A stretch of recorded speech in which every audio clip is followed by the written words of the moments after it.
right? WannaCry.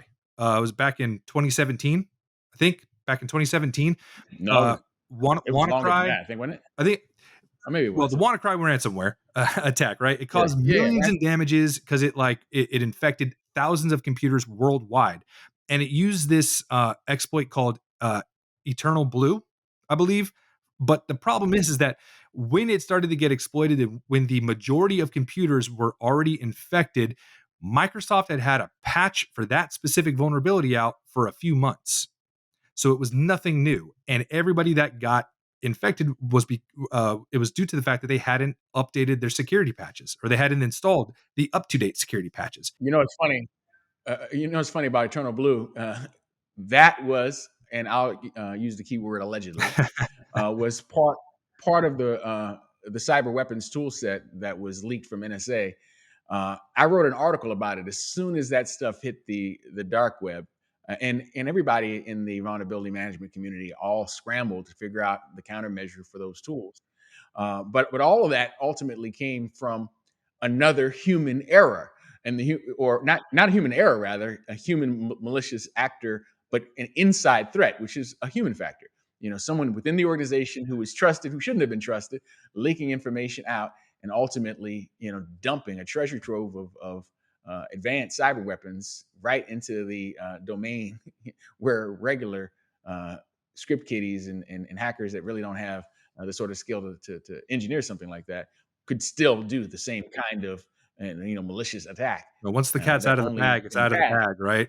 Yeah, That's how it yeah, goes. yeah, When I yeah. when I So, talk so to even that's human actor.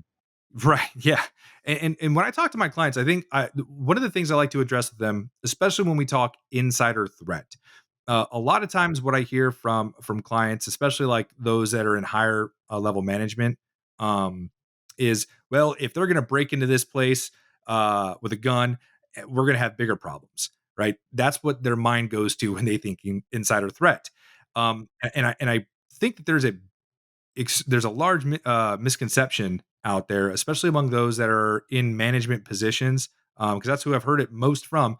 That insider threats are like some Mission Impossible spy mission, attack, right? That you have Ethan Hunt grappling down from the ceiling, into a data center, and in fact, that's not typically what we mean. And everything that we've talked about for the last 20 minutes or so has been, in fact, not that kind of attack. It's been the human being in your organization that you've entrusted access at certain levels and certain privileges that can cause these kinds of issues.